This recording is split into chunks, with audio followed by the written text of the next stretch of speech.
Welcome to another episode of Out from the Horrorbox. I'm your taped host, Dom, and in this episode we take a look at the 2025 found footage horror anthology film produced by Bloody Disgusting. It is the 8th installment in the VHS franchise, VHS Halloween. A collection of 5 Halloween-themed videotapes with a wraparound tale of consumerism unleashes a series of twisted, blood-soaked stories, turning trick-or-treat into a struggle for survival. Starting off with a tale of growing out of trick-or-treating, moving on to a tale of speaking with the dead. The third film transports our main characters to a nightmare candy factory, and the fourth story reminds us of the wave of missing children in the 80s and 90s. Finally, we end on a home haunt come to life. Let's start off this Spooktober with VHS Halloween.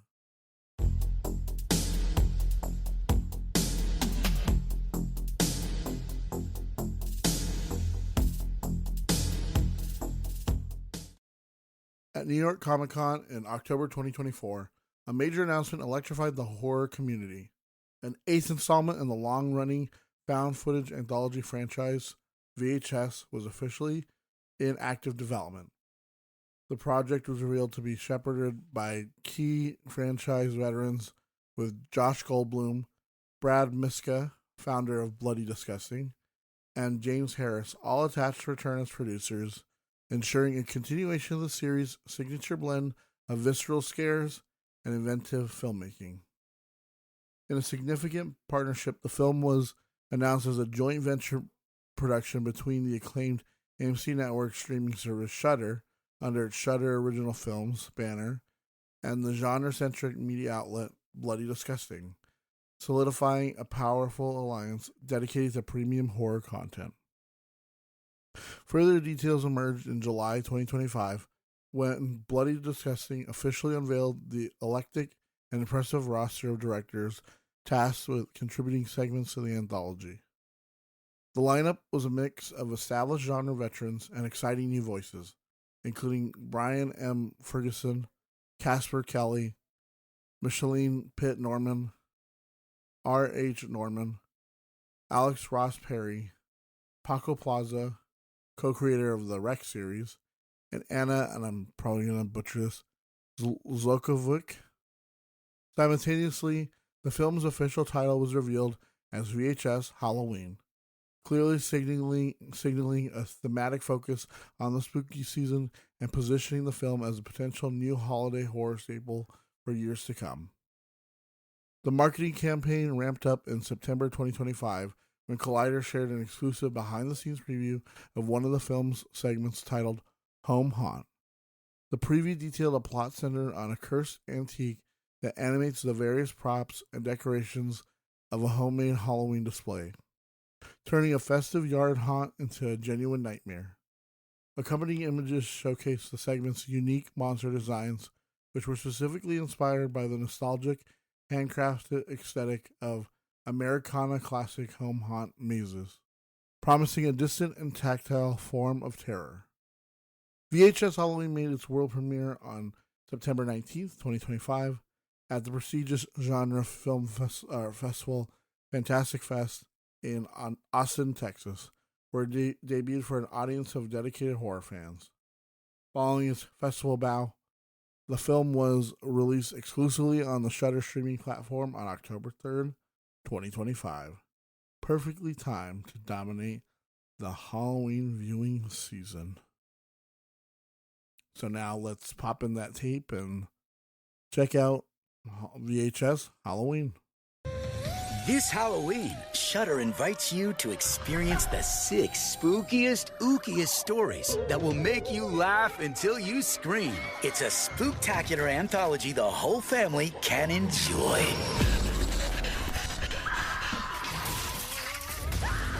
You creepy little freak! I hope you die!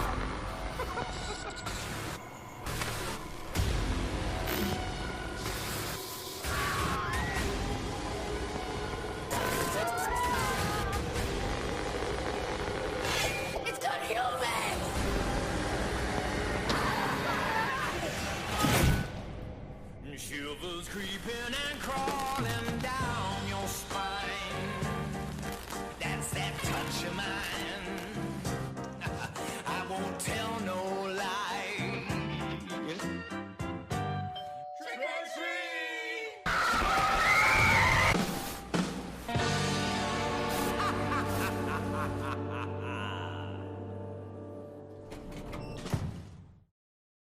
The film, just like every other VHS film in the series, is presented as an anthology of multiple short films built into a narrative which acts as its 6th film. This time, themed around Halloween, each short is linked together with the concept of footage, as each segment is from tapes. The wraparound frame narrative for this film is based around the people of the Octagon Corporation, who are planning to launch a product called Diet Phantasm. Diet Phantasm, directed and written by Brian M. Ferguson, is the frame narrative of the film and shown segment by segment throughout the film. But I'm going to be going over the whole story to start everything off. So it starts with a prologue. Multiple subjects are brought in to try the product before it is put on shelves. The catch is the soda is made of poltergeist. The first subject, 37, tries it but bleeds out of his face and eyes. The can then summons tentacles which attach to 37's face. The body and the room are then cleaned up for the next subject. The first interlude. Next comes 2 subjects, 38 and 39. The test does not go well as a can sprays 38 in the face and his skin becomes bloated. The skin on his hands is ripped off and 39's can moves towards her and the tab comes off and enters her mouth. It then exits her throat. Second interlude. Subject 40 is next. She drinks the Diet Phantasm, then crushes the can. It causes her hands to break and twist. Then she vomits tar on the table. Turns out that subject 40 can see through the observation mirror, which she uses to interact with the scientist. The button to the room is pressed, which extracts the poltergeist from her. She survives but is burned alive by a flamethrower. Third interlude. Subject 41 tries one of the cans with an extract in it. He says he loves the soda, so he wants another. The scientists add more poltergeist extract into it. One scientist brings the can in with tongs. The subject opens the can and instantly explodes. The scientists proceed to clean up the room for the next test. Epilogue. The trial involves 5 subjects. The technician warns Dr. Rothschild the equipment isn't engineered for this many subjects, but he is furious and they are so far behind schedule. Just putting 5 cans in the room causes a video camera to catch fire. Another subject gets his tongue ripped off after the can crushes itself into his mouth and becomes possessed. Then crushes another subject's head until his eyes pop out, and he vomits on all the other subjects with a substance subject 40 vomit. All the poltergeists are extracted from the subjects except for an adorable little girl called subject 47. Her eyes are solid white, but she can still speak. Dr. Rothschild asks what her favorite soda is. She says, Diet Phantasma. The other subjects are wounded and crazed and try to escape, but fail. Now that one person has drunk it and didn't die horribly, Rothschild orders his staff to sell the product immediately using the Formula 47 drink. However, this is his last order as the maddened subjects break through the allegedly indestructible observation window. And the mid-credit scene shows subject 47 from the test in a commercial for Diet Phantasma. At first, she seems completely back to normal, but she drinks from a can she was given as a trick-or-treat and says, "It's scary how good it tastes," as her voice becomes that of a possessed person and her eyes go solid white. The first story outside of the wraparound frame narrative is Coochie Coo, directed and written by Anna Zlokovic. Lacey and Kaylee are high schoolers who decide to go out for one last night of trick-or-treating. They come across a trio of boys who tell them that the mommy will get them because they are too old for trick-or-treating. The girls continue on and begin to ruin other trick-or-treaters' nights by stealing their candy. Kaylee mentions to Lacey that a friend of theirs dressed as a cheerleader disappeared last year, though Lacey blows it off. They soon come across a house that appears out of nowhere and knock on the door. They go inside but discover too late that they are trapped by the mommy, who leaves behind squirming fetuses and trails of milk. Lacey and Kaylee come across 3 other individuals, including the cheerleader. They all have infantile faces and act like babies. They also learn that the mommy was once a woman who became pregnant as a result of rape. This woman killed herself and her child to escape motherhood and now beckons victims into being her children. After making her fall asleep with a lullaby, the mommy breaks Lacey's ribs and drags her away into the basement. Kaylee chases after her and discovers that the mommy has already converted Lacey into one of her children. Kaylee lays down with the other victims as the mommy sings her lullaby again. As her lullaby ends, the mommy starts to despairingly laugh. Ut Supra Sic Infra is the second story, directed by Paco Plaza, written by Paco Plaza and Alberto Marini. Enric is questioned by police over him being the survivor of a brutal mass murder at a party, where all of the victims had their eyeballs removed and they are nowhere to be found. The segment flashes back and forth between the party Enric was at and the investigation. Enric and several of his friends entered a house belonging to a psychic. The group find an old telephone in the center of the room, which is not connected to anything.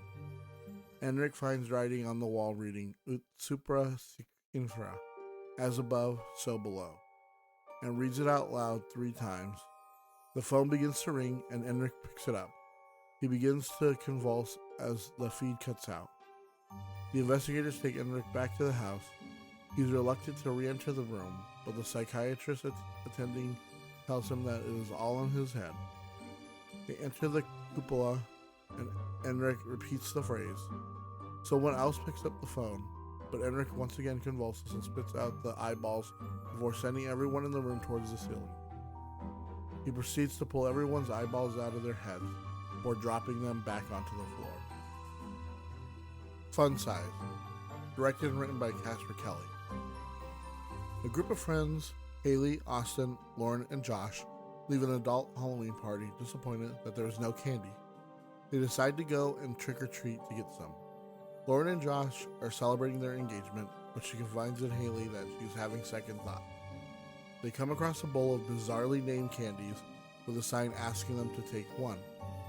They are confused by the names and baffled by a bar that looks kind of like a penis. They try searching online for the candy, but receive no result. After taking more than one, the bowl comes to life and swallows the 4 of them. The 4 find themselves in a factory where they're stalked by a being named Fun Size, who has horrific powers. Fun Size takes Austin and has him sent into a machine where he's chopped up and turned into candy, explaining the bars. Haley is also taken and has her face blown off with gumballs. Lauren and Josh try to escape via a duct, which turns out to be a conveyor belt. Lauren admits that she did not want to marry Josh as he is killed. Lauren escapes outside of the factory for Fun Size to materialize in front of her and kill her. 2 children take candy from the Fun Size bowl. The son admits that he took 2 as the bowl comes to life and attacks their mother.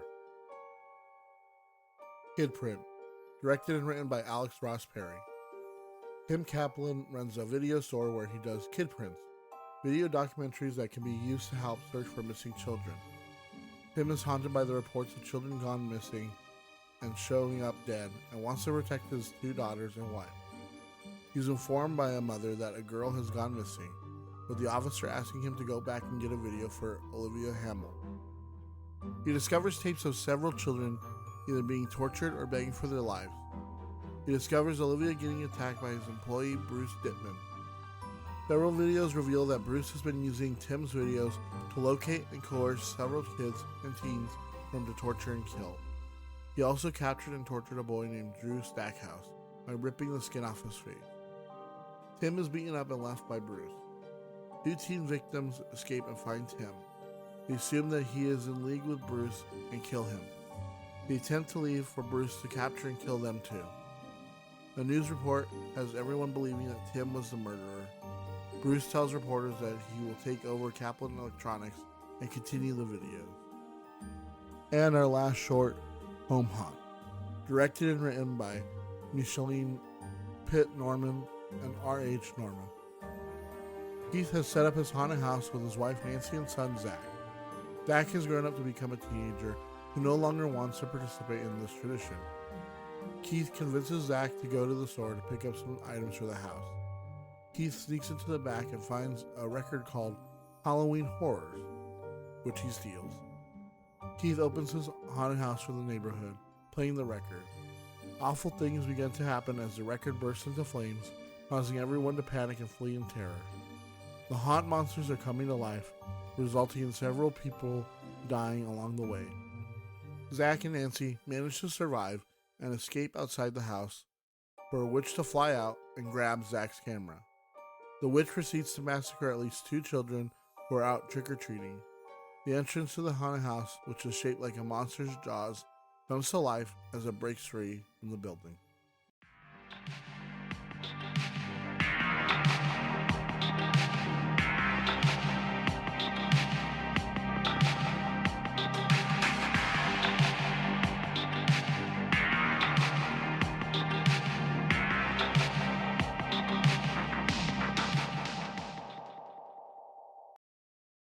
Now let us move on to some trivia about the film VHS Halloween, and learn some things about the behind the scenes, the production, and the actors. Kidprint was a free service offered by Blockbuster Video in the mid-1990s.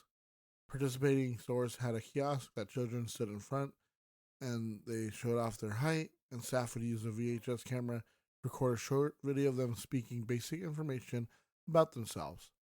Parents would take home the tapes to use for ID purposes in case their child went missing. And honestly, I did not know that that was a thing. That's kind of fucked up that it's a thing that we had to do. But yeah, during the 80s and 90s, there was a large amount of kids going missing during this time. And this also was part of the satanic panic and stuff. And a lot of it also could be just chalked up to kids running away. It was a lot easier to go off the grid back then, so to speak, because the internet wasn't.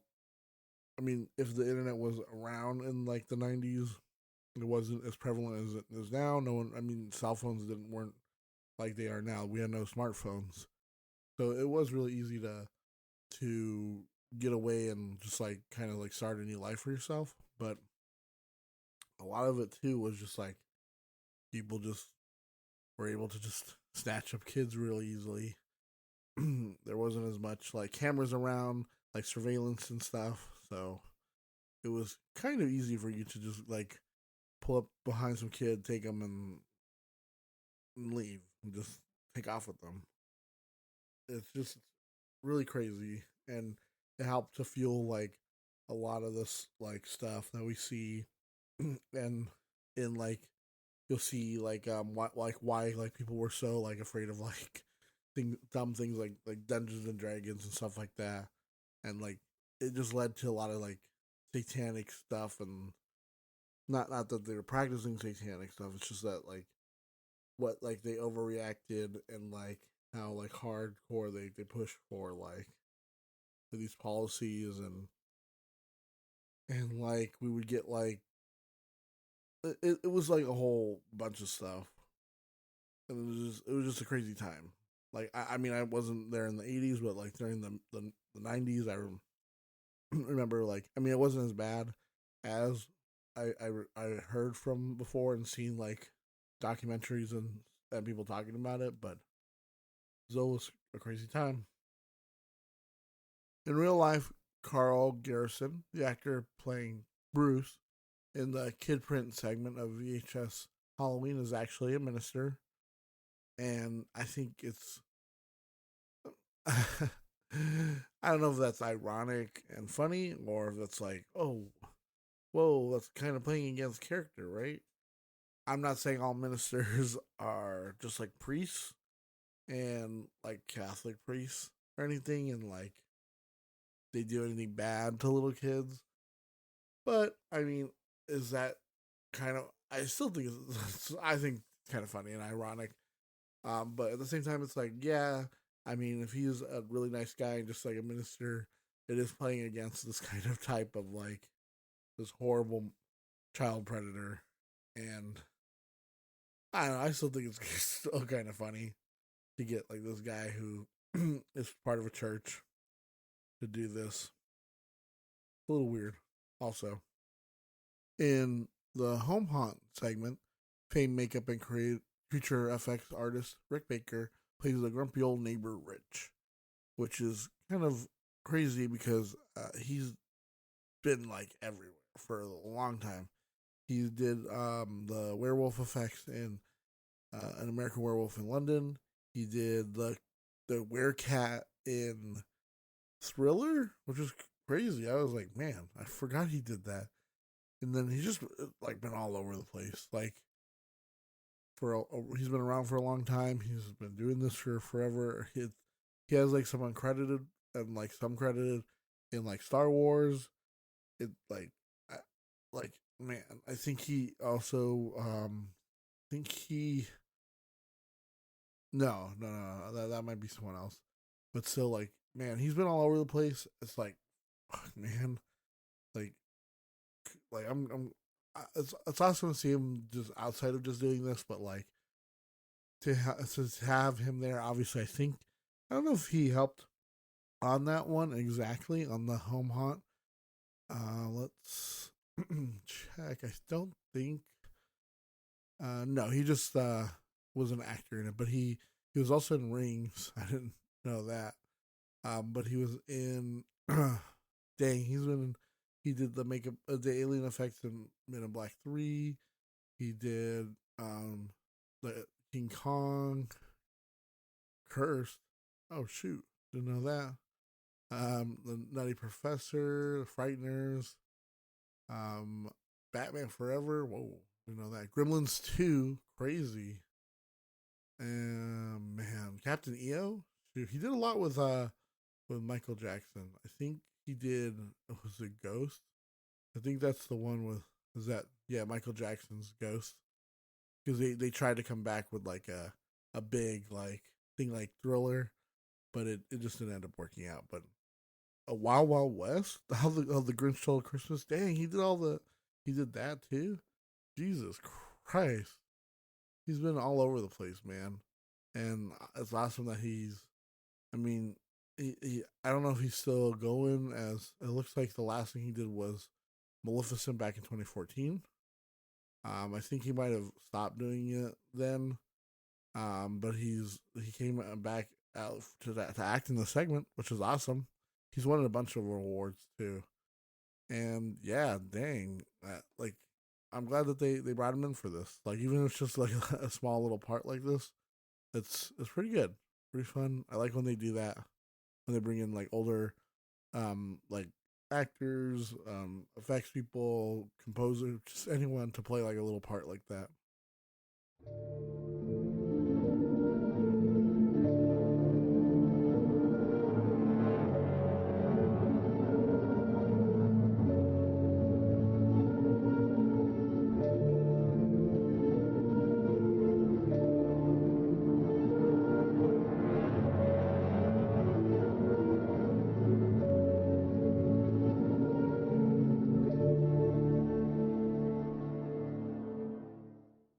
So VHS, I think Halloween is,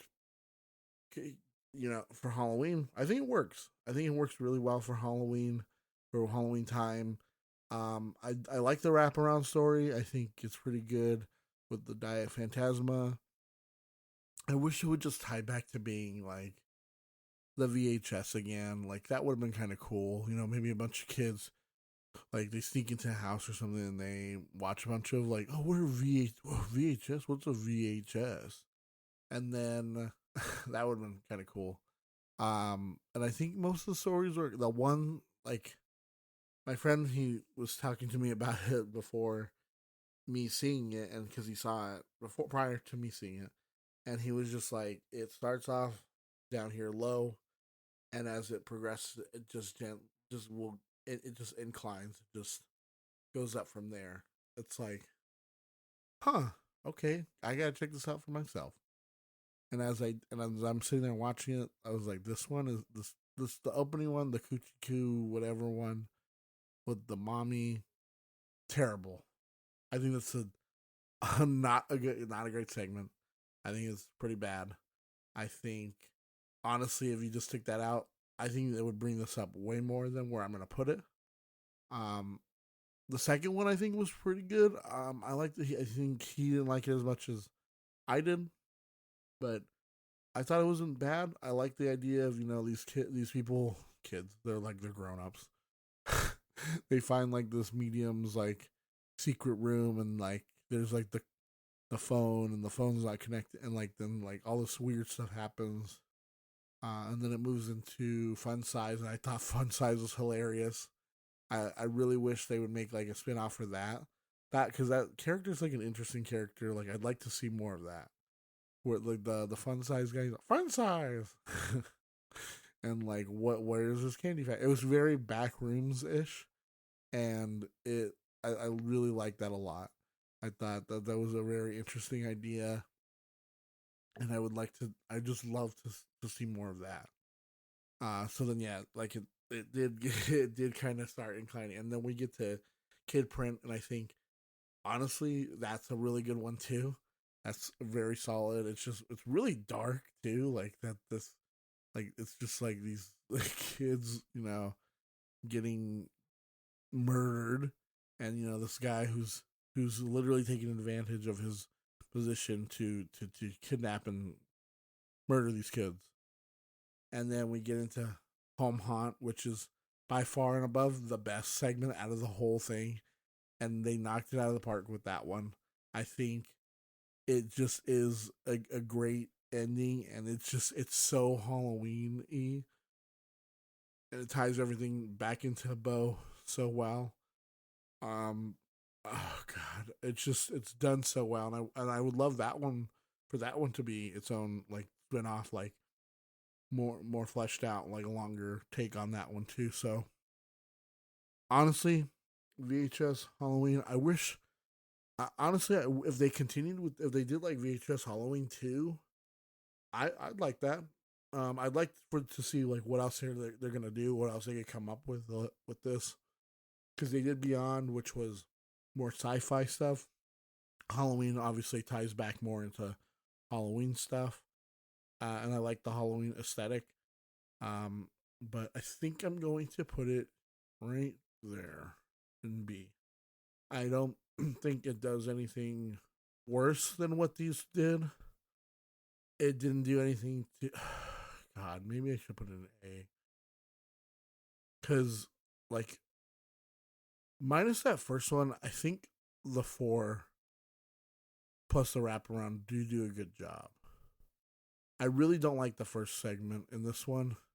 I was gonna put it here in B, but now I'm like thinking about it. I'm like, you know what? This was a solid entry. If you took that one, like, see, these ones are just what they're suffering from is like they have one segment that just drags them down from being like S, and it puts them in here, and they're not as bad as I think 99 and 85 are just, they're just okay. I think they're a pretty good, like, kind of feel like if you're like to be like, oh, like this long lasting franchise, like these are the like dream master and dream child of the franchise, the Freddy's Dead, where like, yeah, you watch them as part of like the series, but they're not anyone's like exact super favorites.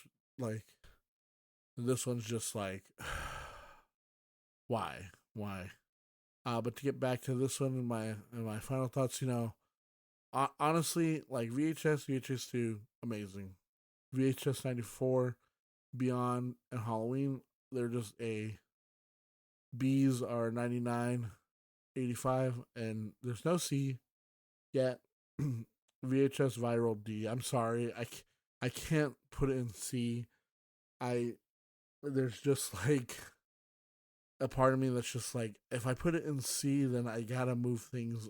I feel like I should move things around and like it would just adjust things, but it has to go down there. But yeah, like VHS Halloween. If it's a spooky season, if you want to watch something to get you in that Halloween good feels of Spooktober, of ooh, it's a Halloween time. Yeah, you definitely should watch that. And like I said, like they're like the segments are pretty solid, though the minus that one, but they're pretty solid. Like Home Haunt knocks it out of the park. Kid Print, pretty good. What's the middle one? Oh yeah, Fun Size is good, and I forgot how you pronounce the As Above So Below one with the phone. That's pretty good too. See, like I said, like the wraparound's pretty good. Highly recommend watching it. Gets you that spooky feels.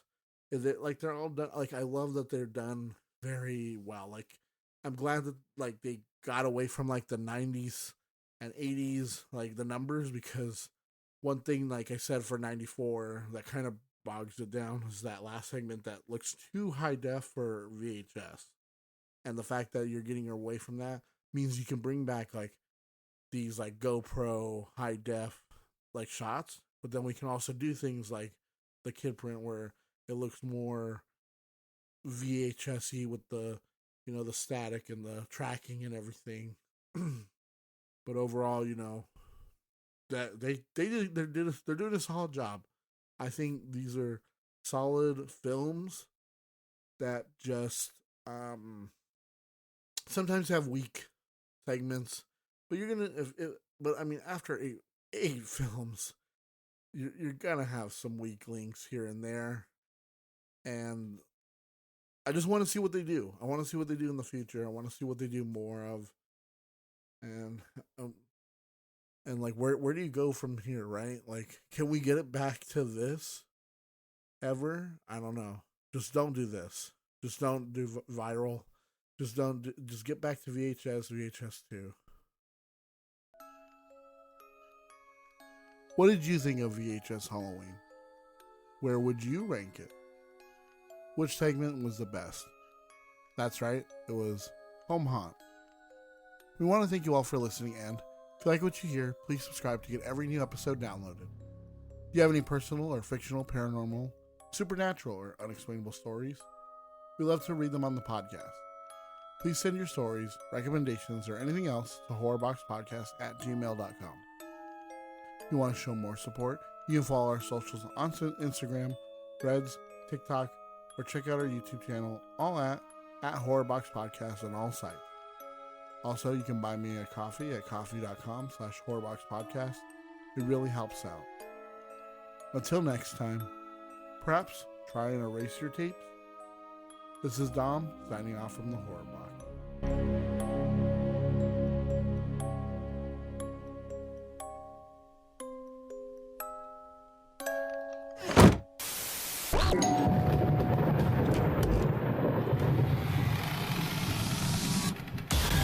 Phantasma, made with real ghosts.